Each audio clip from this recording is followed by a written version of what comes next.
Mga congressman, may challenge kay Inday po na kumbinsihin niya yung kanyang asawa, si Mans Carpio, Attorney Mans Carpio, na isinabit po sa issue ng droga. Ito ngayon yung challenge ng ating mga congressmen. Sabi ni House Deputy Majority Leader Jude Asidre, mas makabubutihan niya na si BP Sara kumbinsihin ang kanyang asawang si Mans at saka yung kanyang kapatid na si Pulong to join the House Quad Committee investigation. This will benefit niya, her beleaguered family and the Filipino people who, like us, want answers. Tama, hindi yung papreskon sila ng papreskon. Huwag dapat ginagawa nila yung sagot sa pamamagitan ng mainstream media o mga press statement. Kasi ang ugali ni Inday, pagkatapos na magpa-presscon, kahit may tanong pa yung mga taga-media, umaalis na siya kasi nasabi na niya yung gusto niyang sabihin lang. Yan ang ginawa ni Inday, mga kababayan, kahapon. Nang masabi niya yung gusto niyang sabihin after ng Senate hearing sa kanyang budget, daldal siya ng daldal. Nang masabi na yung gusto niyang sabihin, biglang alis po. Ganon ang ugali ni Inday. So sa Congress, hindi yan maaari. Kailangan sagutin yung mga pagtatanong tulad doon sa Senado na high blood si Inday, nagtantrums. Hindi niya sinasagot ng diretso kasi. Simpleng tanong, kinumpli ka ni Inday.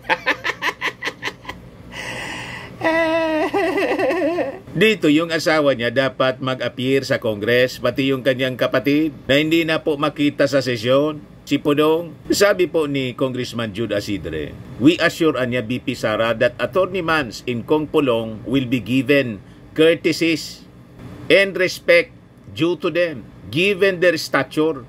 Walang halong politika ito, pawang katotohanan lang ang pakay ng Quad Committee. These are grave allegations, Anya. The adage, don't be afraid of you having nothing to hide, applies here. Tama, wala ka man wala ka mang itinatago. O di, anong rason na umiwas ka sa investigasyon? Yun pa nga yung tamang binyo, mga kababayan, para ma-vindicate, malinis yung kanyang pangalan na isinabit po sa smuggling ng droga. Imagine, sabi ni Jimmy, dating Bureau of Customs Agent, Jimmy Guban, ang may-ari niya ng shabu na nakapalaman sa magnetic lifter, amounting to 6.8 billion yata yon. Si Pulong, si Attorney Mans Carpio, asawa ni Inday, saka si Michael Yang, dating economic advisor ni Digong. Matindi po yung naging pasabog. So, kailangan nilang sagutin ito. Sabi ng mga congressmen, wala niyang soro secret cow sa amin. Walang sasantuhin. No secret cows. House won't hold drug war probe for Duterte family. Sabi ni Congressman Conggon. House Assistant Majority Leader and Zambales Representative Jefferson Conggon said, the investigation of the Quad Committee will not stop just because the husband and brother of Vice President Sara Duterte were implicated in this shabu smuggling. Mas lalo na dapat mag-imbestiga yung ating Kongreso. Anya Mr. Maravillas, di ba pati si Bato, ipapatawag daw si Guban. Di patawag niya. Di ba? O, tingnan natin. Sabi niya, igigisa niya. Tingnan natin kung ano yung mangyari. Kung mababaliktad niya yung kwento ni Guban, mapapasinungalingan niya. Nasabit sa droga, sa smuggling mismo, sa sindikato, ang sindikato mismo, yung first family. Di ba? So, pag napasinungalingan niya sa kanyang investigation, fine. Kasi gusto natin yung katotohanan, lumabas yung totoo. So, sabi po ng congressman, ito ang investigation na to, walang tinitingnan, walang sinisino. Basta kung sino yung lumabas na na-implicate dito ay talagang titingnan, bobosisiin at iimbestigahan ng Kongreso. At sana niya maintindihan din ni BP Sara. Kung walang tinatago, hindi naman siguro sila dapat matakot na humarap sa Kongreso, sabi po ni Congressman Conggon. Akonggon. Parehas ng sinabi ni Asidre po. So sabi ng congressman, mas maganda harapin na lang ang kanyang kapatid na kasama namin sa Kongreso. Madali naman humarap sa Quad Committee si Congressman Pulong. Pati siya, part siya ng Kongreso. Madali siyang pumunta sa hearing at i-defend yung kanyang sarili. Pati si Attorney Hans, yung asawa ni BP, pwede ring humarap para linisin yung kanilang mga pangalan. Hindi naman ibig sabihin na porkit asawa o kapatid ni BP, Sara, yun ang mga na-implicate dito sa investigation, itatahimik na lang yung Kongreso. Mali naman yata yon, sabi po ni Konggon. Meanwhile, sabi po ni Congressman Asidre, parang niya, may mga malalaking organisasyon dito sa ating bansa. Mostly composed of foreigners na ini-exploit yung ating kainaan. Yun yung rason kung bakit kailangan nating mag-imbestiga. Kasi yung problema sa droga remains the reason why we have to investigate and find solutions. May mga foreigners exploiting yung kainaan natin dito sa ating bansa. In the end pati yung mga kababayan natin, lalong-lalo na yung mga mahihirap, na-exploit sila. Kaya sabi niya, kaya ang tanong ko doon sa comment ni BP Sara, hindi ba dapat issue yun na talakayin ng Kongreso? Kung yan ang nangyayari, hindi ba dapat trabaho ng Kongreso na alamin kung anong mga polisiya ang kailangan nating pagtibayin? Tama, mga kababayan. So, mabuhay yung ating mga magigiting na congressman kasi wala silang sinisino. Walang secret cow sa kanila. Kahit sinong masabit, iimbestigahan nila. O ngayon, sa ni-raise ni Inday na issue tungkol sa kanyang security, tapos privacy po. Kasi di ba, napicturean siya doon ng lumipad si Inday palabas ng Philippine Area of Responsibility sa gitna ng kalamidad, yung bagyong Karina. Nagalit po si Inday, na-booking yung kanyang pagtakas. May reaction yung ating mga congressmen. Nagpa-presume kanina, pakinggan natin po yung pagtatanong ng ating mga kapatid sa mainstream media. Yan po si Congresswoman Garin ng Iloilo. I'd like to acknowledge Gab Lalo from Inquirer Online for his questions. Hello po. Balik lang po sana ako kay Vice President Sara Duterte dun sa hearing po kahapon sa Senate. Kasi po nasabi ni Vice President, kailangan daw po ng tighter security sa NAIA. Kasi merong media worker na hindi naman dapat nandoon sa area na siya raw yung kumuha ng pictures niya nung papaalis siya ng papuntang Germany. Then she also claimed that police officers removed from her security were actually people she knew for a long time, posing another security issue. What can you say about her concerns po regarding privacy and safety? Considering that she is still a public official, and sumobra po ba yung scrutiny kasi feeling niya personal na yun kasi kasama na yung mga anak niya. What are your thoughts on this po? Me personally, I have full respect to the Vice President. At tama naman na dapat secured yung airport, marami tayong mga security but not for the purpose of securing a certain person or a certain family. Yung security kasi ng airport is there to secure all the passengers and to maintain peace within our country kasi ang airport mukha ng turismo yan. Now, on the issue of the alleged person taking pictures, it's a problem kasi talaga it's a public place You know, when you enter a public place, you expect many people to be there. So, kung may kukuha ng picture, minsan nga pagka pumupunta ka, maraming, syempre sila, kilala siya, sikat sila. Maraming pupunta yan, ma'am, makikipicture naman. It's something that is expected in a public place. Correct. So, if we need to beef up security, it's because of if there are threats or we need to secure the area because we have more tourists coming into the Philippines. Not because a certain individual got a photo. Kasi minsan nga kumakain ka na dun sa isang restaurant, biglang pipicturan ka. We even hear stories about people inside a building or inside a hotel. Pagkatapos merong mga malalakas na camera, yung what they call the paparazzis. No?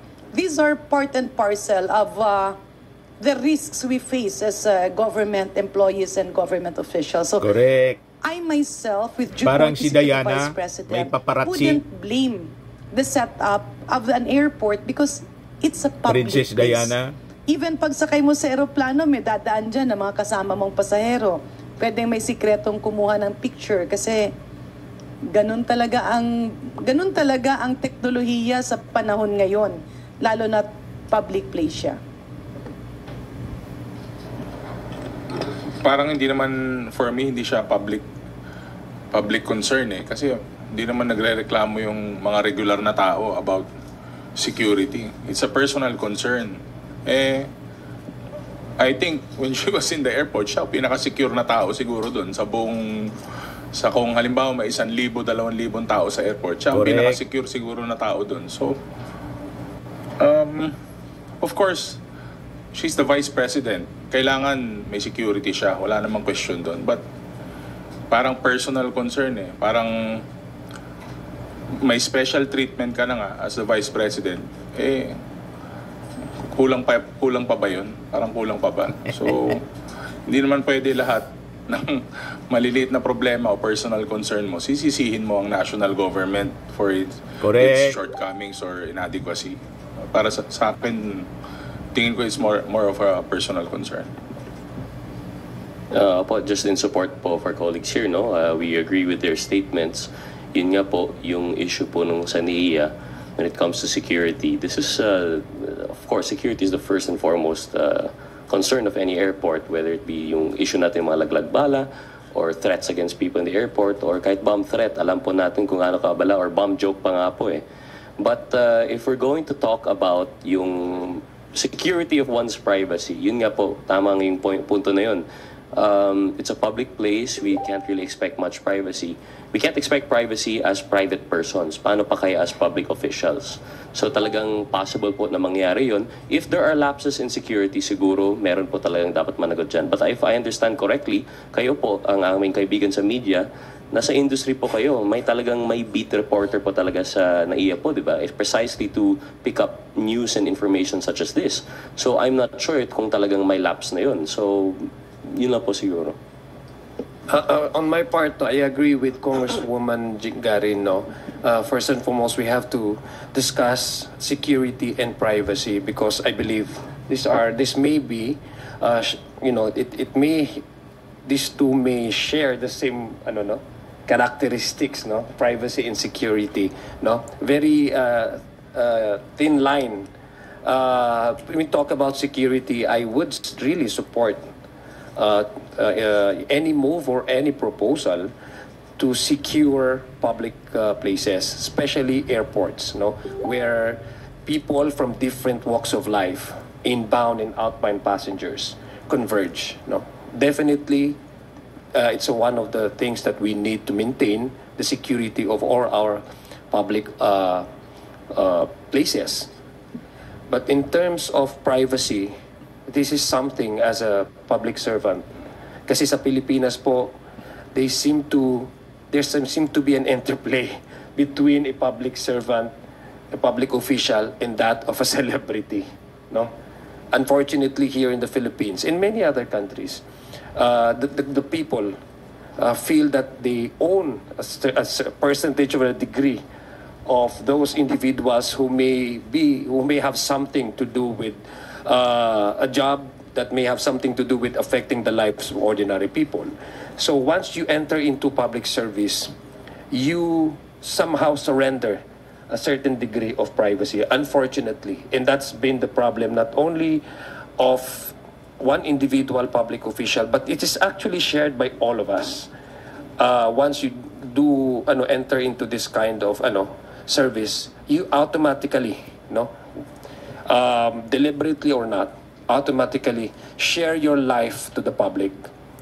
And the public also enjoys a certain, I don't know if it's imaginative, a certain power over you. That whatever you do, either publicly or privately, they tend to feel that they have a right to know everything that you do. So parang ganun po. So let's separate the issue. Security, we support. Privacy, it has something to it is something that we, all public officials, have to manage on our own and deal with that kind of everyday life in reality, that somehow when we enter a public place, there will always be individuals who may recognize you and who may take pictures of you, either selfie or otherwise. So tama po yung sinabi ni Kong Jan, I agree. Let's support any move to secure our public places, but in terms of private concerns, privacy, that is something that we, all of us, public officials, not all of us are celebrities, but all of us public officials have already from the start realized na meron talagang pagkakataon na mapipicturan ka sa mga public places. And it is something that we need to settle on our own privately. Correct. Si Inday po, mahilig nga magsilpi-silpi sa kahit saan siya pumupunta. Kaya lang siya nagagalit kasi nabuking nasa gitna po ng calamity ng pagbabayo ng bagyong si Karina.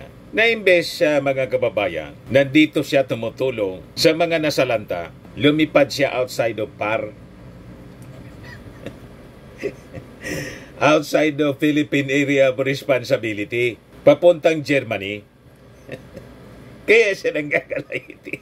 Yun man lang yun, mga kababayan. Sa mga naghanap ng malinis and spacious fitness gym, pumunta lang po kayo sa aming Colossal Fitness Gym. We also offer Grab Car Rental with our brand new 2023 model ng Toyota Innova. We also accept booking for those who are planning to travel via PAL, Cebu Pacific, and other airline companies, local and international, and bills payment for Meralco bills, PLDT, etc. Ang Colossal Fitness Gym is located at 3rd floor, Security Bank Building, Landco Business Park, Legazpi City, Albay. For inquiries, look for Gilon Maravillas, contact number 0966-802-0949. Yan ang aming Innova. Lagi na pong matao sa amin. Pati mga foreigners po, mga British tourists po sila. Ito mga taga Denmark. Ito India National. Ito naman yung bagong product naming binibenta online, iGlow Serum. Whitening po siya galing South Korea. Tingnan ninyo epekto sa aking anak na architect entrepreneur.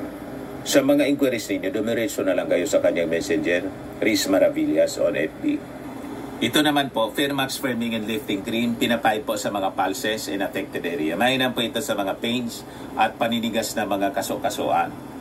Ito naman po, Automax Radiant Serum. Sa mukha naman yung application, anti-aging po siya. You will look 10 years younger than your age. Sa mga cancer patients, try nyo po itong Ningxia Red Mixed Fruit Drink. Hindi man po siya gamot, food supplement siya. Kaya lang, gawa siya sa goji berry. Yung goji berry po, may anti-cancer properties. Yung mga inquiries ninyo, dumiretso na lang kayo sa aming messenger sa Facebook para masagot namin agad. Ayos pa? Ako po si Dante Maravillas. Bye-bye. God bless.